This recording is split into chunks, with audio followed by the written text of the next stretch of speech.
Assalamu alaikum. I hope you are well. Now I want to say about emotional control language systems. Emotional control defines communication. Control creates stability. Stability improves communication.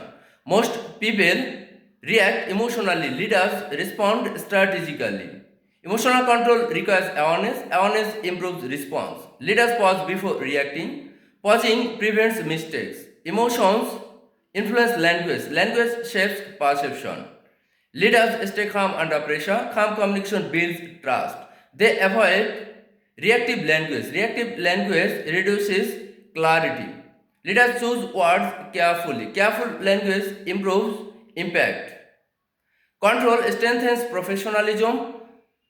Professionalism builds credibility. Credibility builds trust. Trust strengthens leadership.